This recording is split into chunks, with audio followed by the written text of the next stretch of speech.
ओम नमः शिवाय गुरवे सच्चिदानंदमूर्तये निष्प्रपंचाय शांताय निरालंबाय तेजसे। हरिओम प्रभु जी। आज के इस अध्यात्म परिषद में आप सबका स्वागत है। आज का प्रश्न कोलकाता से रीटा भट्टाचार्य जी का है। बहुत लंबा प्रश्न है, मैं एक बार पढ़ देता हूँ। वैधि और अवैधि यानी कि अहेतुकी भक्ति में से अवैधि भक्ति तो महापुरुषों को ही मिलती है।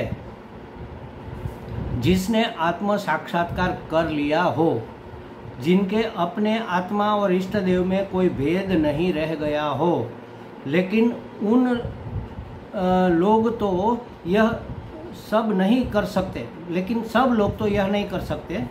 हर भक्त आत्मरति आप्तकाम नहीं हुआ होता, लेकिन इष्ट देव को अपने से अलग समझते हैं और ऐसा समझकर ही पूजा करते हैं, लेकिन फिर भी इष्ट में आत्म साक्षात्कार नहीं होता, मुक्ति भी नहीं मिलती।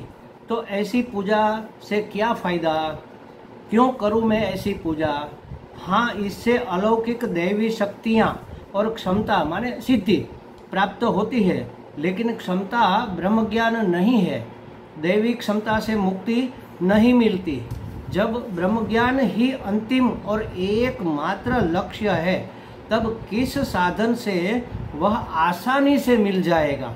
क्या करना चाहिए? विचार। हाँ, मुझे पता है कि संसार सत्य नहीं है, यह सब छोड़कर जाना पड़ेगा, और यह भी बोध है कि ईश्वर के अतिरिक्त और कुछ नहीं है। तो अब उनके साथ एकदम कैसे मिल जाऊं? कौन सी साधना मुझे जल्दी से जल्दी उनसे मिला देगी?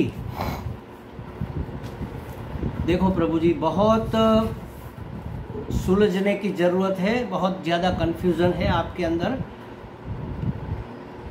आप चाहती है कि हम सीधा पीएचडी के क्लास में एडमिशन प्राप्त कर लें, लेकिन वहाँ तक जाने के लिए आपको केजी से शुरू करना पड़ेगा। वो तो किया ही होगा आपने, लेकिन एक एक स्टेप करके आप आत्मज्ञान या मुक्ति या मोक्ष तक या परमात्मा प्राप्ति तक पहुँच सकती है। सीधा छलांग लगाने का कोई उपाय नहीं है। आसानी से कैसे प्राप्त कर लूँ? आसानी की कोई बात ही नहीं है। आप जहाँ है वहाँ से चलना शुरू करना पड़ेगा। आप अपनी योग्यता देख लो, आप अपना अधिकारित्व देख लो। परमात्मा प्राप्ति करनी है तो आपके अंदर उसके लिए योग्यता चाहिए, अधिकारित्व चाहिए। और अधिकारित्व शास्त्र में बताया गया है, विवेक, वैराग्य, शमदमादि षटक संपत्ति और मुमुक्षा। ये इतने तीव्र होने चाहिए। सिर्फ एवरेज होने से कुछ ज़्यादा फायदा नहीं होगा। पूर्ण विवेक जब हो जाएगा तब पता चलेगा कि यह संसार मिथ्या है। आपने लिखा कि मैं जानती हूँ यह संसार मिथ्या है। अगर यह संसार मिथ्या है तो संसार और सांसारिक वस्तु, व्यक्ति, विषयों के प्रति आपकी लेश मात्र भी सुख बुद्धि नहीं होगी। लेकिन है, कंफर्ट जोन से हम बाहर ही नहीं निकल पाते। बाकी सब की तो बात ही क्या। तो विवेक ही नहीं हुआ। पहला केजी का क्लास माने पहला स्टैंडर्ड भी हमने पास नहीं किया। संपूर्ण विवेक जब हो जाएगा तब संसार मिथ्या लगेगा। संसार का मिथ्यात्व निश्चय हो जाना चाहिए कि ये सत्य नहीं है, यह नित्य नहीं है। जो नित्य नहीं होता वह सत्य नहीं होता। ये नित्य नहीं है, सत्य नहीं है, ये जड़ है, यह दृश्य है, ये दृष्टा नहीं है। मुझे दृष्टा से मिलना है, अपने आप से अपना परिचय प्राप्त करना है। आत्मरति, ऐसे आपने बहुत अच्छे अच्छे शब्द तो इस्तेमाल किए। ये सब बुद्धि का ज्ञान है महाराज। इसके ऊपर चलना शुरू करो, बस यही एकमात्र उपाय है। हमें चलना नहीं है और सीधा कोई हमें पहुंचा दे, ऐसा कोई मार्ग बता दे, ये हो नहीं सकता। पूरा का पूरा विवेक दृढ़ हो जाएगा तो अपने आप जो निकम्मा है, जो मिथ्या है, जो असत्य है, जिसमें हमारी सुख बुद्धि है, वह सुख बुद्धि निवृत्त हो जाएगी तो अपने आप वैराग्य हो जाएगा। विवेक पूर्ण होते ही वैराग्य अपने आप प्रकट हो जाता है। और विवेक वैराग्य आने से सम दम, सम माने शांति, मन की शांति। जब विवेक वैराग्य हो गया तो उत्पात कहाँ रहा, मन शांत हो जाएगा। मन शांत है तो फिर इंद्रिया भी शांत रहेगी। जरा आवाज आई और कान उधर खींच गया, जरा अच्छा कुछ देखना तो नज़र उधर दौड़ गई। आराम से 2 मिनट आंख बंद करके या आंख खुली रख के बिना कुछ किए रह नहीं सकते। ये इंद्रियों का अपना विषयों के प्रति आकर्षण है, वो खत्म हो जाएगा, सम हो जाएगा, दम हो जाएगा, फिर सब पूरा का पूरा षट संपत्ति आपके अंदर आ जाएगी। ये होने के बाद मुमुक्षा जगेगी, मोक्ष की इच्छा जागृत। अरे हमारे अंदर तो मोक्ष की इच्छा है महाराज, ये तो सुनी सुनाई बात है, हमारे अंदर कहाँ जागी है। हमने सुना शास्त्र में से कि मोक्ष चाहिए, मोक्ष ही अंतिम परिणति है, मोक्ष के लिए ही मनुष्य का जन्म मिलता है। तो हमने सोच लिया जो सब, क्योंकि मनुष्य की बुद्धि श्रेष्ठ की पक्षपाती है, तो हमने सुना कि मोक्ष सबसे श्रेष्ठ वस्तु है, तो उसको हम चाहने लग गए। लेकिन कहाँ हमारा विवेक वैराग्य षट संपत्ति हुई है कि मोक्ष में हमारी रति हो जाए। ये किए बगैर आसान कौन सा ऐसा रास्ता आपको मिलेगा। आपने 2 बातें एक साथ मिला दी है, भक्ति और ज्ञान। 2 बातें वैसे 2 नहीं है, भक्ति से शुरू करना है। क्यों मैं पूजा करूं, क्यों मैं भक्ति करूं, क्योंकि इससे तो दैवी शक्तियां मिलती है, मुक्ति नहीं मिलती। किसने कहा मुक्ति नहीं मिलती? भक्ति ही आपको ज्ञान के अंदर अवस्थित करने का अधिकारित्व देगी। हम विवेक नहीं कर पाते, हम वैराग्य नहीं कर पाते, हमारा सामर्थ्य नहीं है सबसे विरक्त हो जाने का। तो फिर क्या उपाय है? तो फिर उपाय है भक्ति। अगर हमें स्वाद से, रसना के विषयों से मुक्ति नहीं मिल पा रही है, उसमें हमारी आसक्ति ज़्यादा है, कुछ न कुछ खाने को, अच्छा खाने को मन होता रहता है, ये पूर्व के संस्कार है, इसमें हमारा कोई दोष नहीं है। लेकिन इसको अगर हमने सुसंस्कृत नहीं किया तो ये हमारा दोष है। तो कैसे करेंगे? हमारा सामर्थ्य नहीं है, रसना हमारे वश में नहीं है। कुछ न कुछ अच्छा देखे, फट मुंह में डाल दिया, या तो नहीं डाला तो फिर कुछ न कुछ खाने का मन होता रहता है, डेली कुछ न कुछ किचन में बनता रहता है। 2 दिन हो जाए अगर कुछ न बने तो हम अस्वस्थ हो जाते हैं। अरे 2 दिनों से कुछ ऐसा नहीं खाया, चलो आज कुछ अच्छा बनाते हैं। तो ये रसना का स्वाद नहीं जाता। एक ये उदाहरण है, रसना तो सभी इंद्रियों की बात है। तो फिर क्या करें? तो उसका उपाय भक्ति में दिया है। जब हमारा सामर्थ्य कम पड़ जाता है तब हमें सर्वसमर्थ ईश्वर का सहारा, ईश्वर की मदद, ईश्वर की सहायता लेनी चाहिए। इसी में बुद्धिमानी है, ऐसा शास्त्र में कहा है। तो हम क्या करेंगे? ईश्वर की पूजा करेंगे और ईश्वर के लिए सब भोग अच्छे बनाएंगे। रसगुल्ले बनाए हमने अपने लाला के लिए, हमने अपने लाला के लिए ये सुखड़ी बनाई, हमने अपने लाला के लिए रबड़ी बनाई, और उसको अर्पण करो। पूजा के समय उसको नैवेद्य के रूप में धरा दो। और फिर आप लोगे तो क्या लोगे? आप रबड़ी नहीं खा रहे हो, आप रसगुल्ला नहीं खा रहे हो, आप प्रसाद खा रहे हो। बुद्धि परिवर्तित हो जाएगी। जो भोग बुद्धि थी वह योग बुद्धि हो जाएगी, भगवान में जुड़ जाएगी। आपका भोजन प्रसाद बन जाएगा। रस तो वही रहा, रसना को संतुष्टि तो मिलेगी ही मिलेगी। अच्छा तो लगेगा, प्रसाद है चाहे प्रसाद नहीं है। रसगुल्ला किसको मीठा नहीं लगता? लेकिन प्रसाद रूप में है तो उसमें एक अहोभाव आ जाता है, पूज्य भाव आ जाता है, दिव्य भाव आ जाता है। तो वह हमारे अंदर जाकर हमारे अंदर दिव्यता पैदा करेगा। और दिव्य हुए बगैर दिव्य को मिलना मुश्किल है, क्योंकि दिव्य है, आप भी दिव्य हो, दोनों एक हो जाओगे तो फिर एक हो गए। जैसे हम कई बार कहते हैं ये घड़े के अंदर का आकाश है, ये घटाकाश है। ये दीवार अगर टूट गई तो फिर घटाकाश महाकाश दोनों एक हो गए। ये दीवार ही बीच में आ रही है हमारे मिलन में। तो हमारे मिलन में क्या बीच में आ रहा है? अदिव्यता हमारे मिलन के बीच में आ रही है। तो दिव्य हुए बगैर दिव्य हो नहीं सकते। एक आदमी आया दौड़ता हुआ गुरुजी के पास, महाराज मुझे शांति चाहिए, महाराज मुझे शांति चाहिए, आप कुछ उपाय करो, मुझे शांति चाहिए। अरे भाई शांत हो जाओ। नहीं मुझे शांति चाहिए। अरे भला शांत हुए बगैर शांति मिलेगी कैसे? पहले शांत हो जाओ, उसी का नाम तो शांति है। तो इसी प्रकार अपने अंदर दिव्यता प्रकट करना, उसको कहते हैं दैवी संपत्ति। गीता जी में जो कहा, यह आप अर्जित करो, अपने आप भगवान से मिल जाओगे। पूजा हम इसलिए नहीं करते कि वो हमसे अलग है, लेकिन हमारे अंदर सामर्थ्य नहीं है सीधा सीधा अपने आप को, जीव को शिव मानने का, आत्मा को परमात्मा मान लेने का सामर्थ्य नहीं है। अगर सामर्थ्य हो तो क्यों नहीं है? क्योंकि विवेक वैराग्य नहीं हुआ ना। अगर सामर्थ्य नहीं है तो आप पूजा करो, आरोप करो अपने इष्ट देव पर कि ये मेरे इष्ट देव है। एक शालिग्राम का पत्थर ले लिया, क्या है उसमें?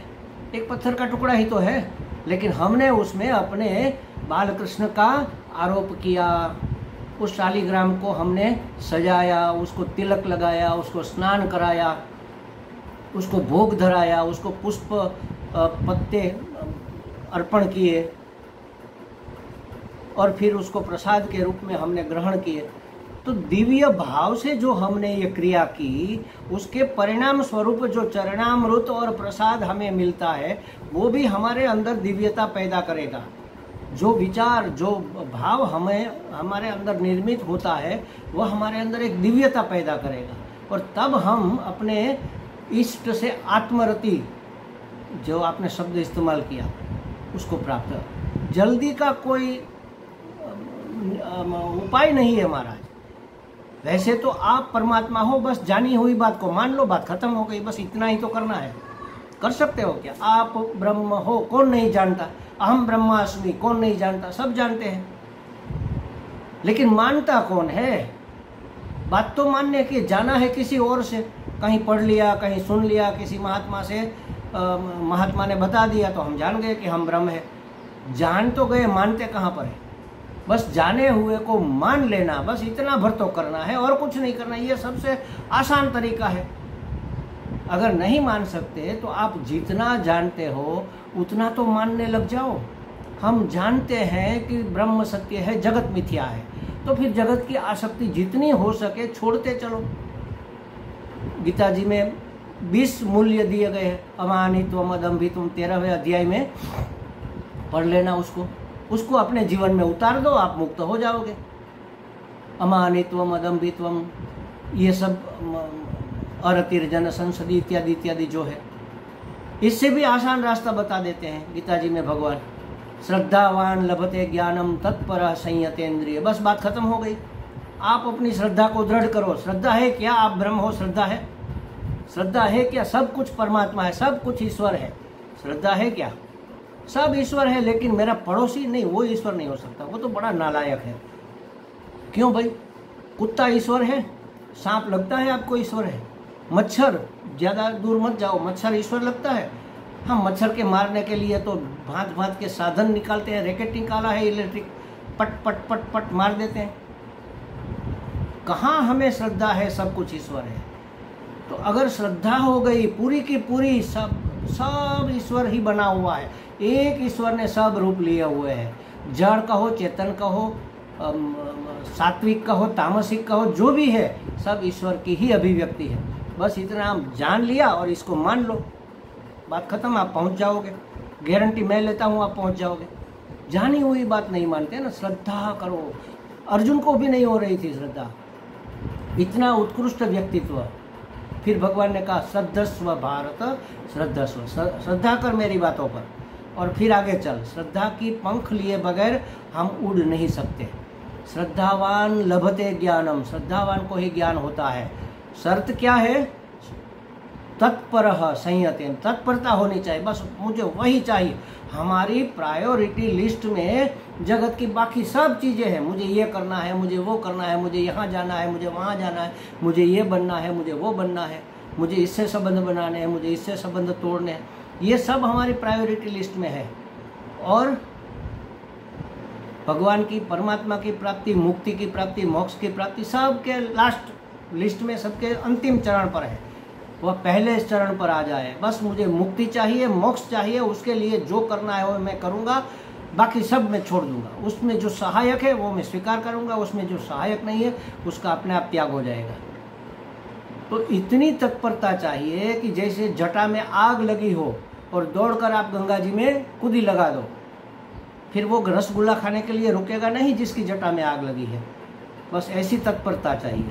तत्परः संयतेन्द्रिय, इंद्रियों का संयम चाहिए। बस इधर उधर नज़र घूमती रहे, ये वो बातें सुनते रहे, कुछ नहीं चाहिए। क्या चाहिए हमें? बैठ जाओ अपने आप में, अपने घर में, अपने कमरे में। कहाँ जाना है, किससे मिलना है, क्या करना है, कि कौन से झंडे गाड़ना है, सब ओर से विरक्ति हो जाए और इंद्रियों का संयम, शांति हो जाए। श्रद्धावान लभते ज्ञानम तत्परः संयतेन्द्रिय। वैधि अवैधि भक्ति ये सब चोंचले छोड़ो, ये तो कहने की बात है। वैधि माने जो हम कर रहे हैं अभी वैधि भक्ति, अवैधि माने जो सहज हो गई। तो भगवान के प्रति हमारी श्रद्धा ही कहाँ है कि सहज हो जाए। बिना भक्ति के ज्ञान कारगर नहीं होगा और बिना ज्ञान के भक्ति आपको कोई सहायता नहीं कर सकती। दोनों को साथ में लेकर चलना है। भक्ति का नाम है श्रद्धा और ज्ञान का नाम है तत्परता और इंद्रियों का संयम। ज्ञान प्राप्ति का उपाय है तत्परः संयतेन्द्रियता और भक्ति प्राप्ति का उपाय है श्रद्धावान होना। तो ये ज्ञान को प्राप्त कर सकता है कौन? श्रद्धावान, तत्परः और संयतेन्द्रिय। बस इतना भर कर लो। ये सबसे आसान और शॉर्टकट है, सबसे आसान तरीका है। ये करने के लिए अगर हमारा सामर्थ्य नहीं है तो भगवान की शरणागत हो जाओ। तो शरणागत हो जाना, अपेक्षा ना रखना, किसी से कोई अपेक्षा मत रखो ना। अपने वस्त्र से भी नहीं, व्यक्ति, वस्तु, पद, पदार्थ, किसी से कोई अपेक्षा नहीं। अपेक्षा नहीं है तो आपको कोई विचलित नहीं कर पाएगा, कोई दुखी नहीं कर पाएगा। आपको दुखी कौन करता है? आपकी अपेक्षा करती है। निरपेक्ष हो जाओ। हमारे गुरुजी का एक वाक्य है मुक्ति के लिए, जो आपने कहा ना कोई आसान तरीका, शॉर्टकट, बहुत आसान तरीका। स्वीकार कर लो शरणागति ईश्वर की। उसके लिए उन्होंने एक वाक्य, हमारे गुरुजी ने एक वाक्य बताया है, जो है, जहाँ है, जैसा भी है, जब भी है, योग्य है। क्योंकि सब परमात्मा ही है, अयोग्य कैसे हो सकता है? मतलब सर्व स्वीकार। जो हो रहा है, जो नहीं हो रहा है, जो होने वाला है, जो नहीं होने वाला है, जो हो गया, जो नहीं हुआ, सब स्वीकार। तेरी रजा में राजी। बस आप राजी हो जाओ ईश्वर की इच्छा में, ईश्वर की योजना में। सब ईश्वर की इच्छा के अनुसार होता है, ईश्वर की योजना के अनुसार होता है। हम अपनी वासना से ग्रस्त होकर, अपने आप वासनाग्रस्त होकर कुछ कर बैठते हैं, ये ईश्वर की इच्छा नहीं है। जब हम वासना के वश होकर कुछ करते हैं तो अंदर से एक आवाज़ आती है कि ये ठीक नहीं है, लेकिन हम सुनते कहाँ हैं? जो आवाज़ आ रही है वह ईश्वर की इच्छा है। तो श्रद्धावान, तत्पर और संयतेन्द्रिय होकर बस लग जाओ। सबसे आसान बात, जितना जाना है उसको मान लो और जितना माना है उसको जान लो। ईश्वर जानने की चीज़ है तो जान लिया, फिर मानने की चीज़ है, मान लिया।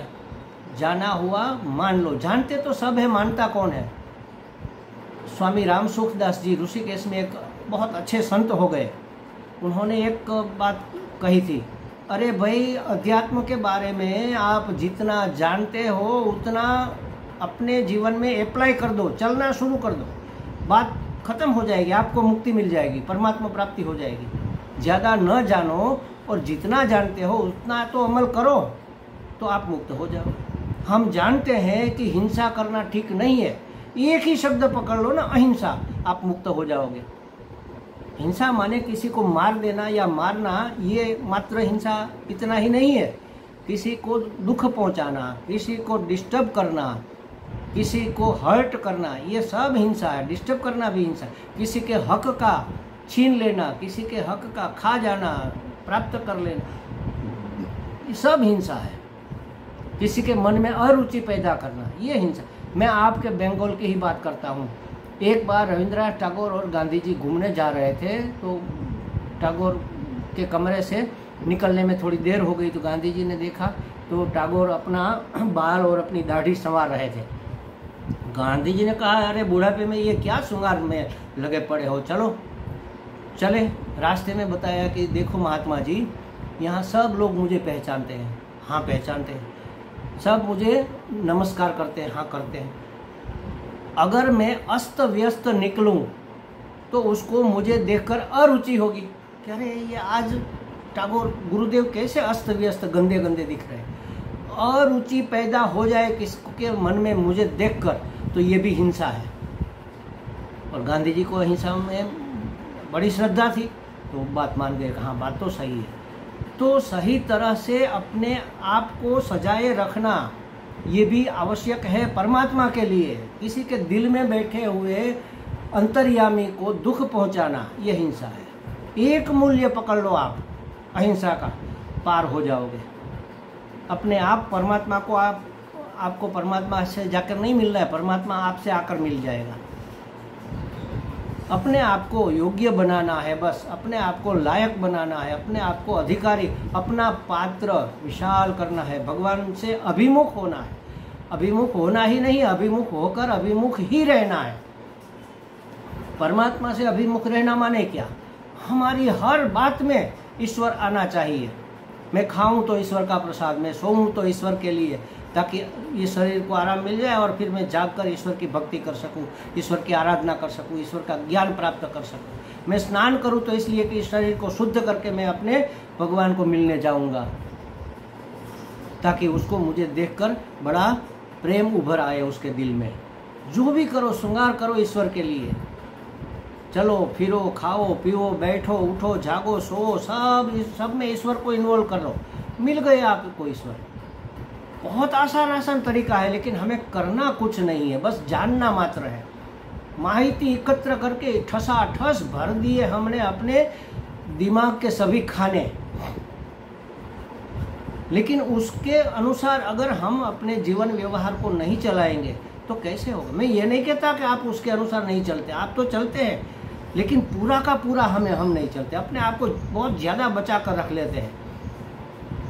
थोड़ा बहुत सुबह में भक्ति कर ली, फिर बस हो गए संसारी। आप देख लो पूरे 24 घंटे में से कितने घंटे हम भक्त होते हैं और कितने घंटे हम संसारी होते हैं। कितने समय तक हम ईश्वर के अभिमुख रहते हैं और कितने समय तक हम संसार के अभिमुख, विषय अभिमुख हो जाते हैं। तो कैसे होगा? ईश्वर के अभिमुख रहना माने संसार और विषयों से विमुख हो जाना। यही है एकमात्र परमात्मा प्राप्ति का उपाय। हमें लगता है आपके जो शब्द है उसको हमने नहीं पकड़ा है।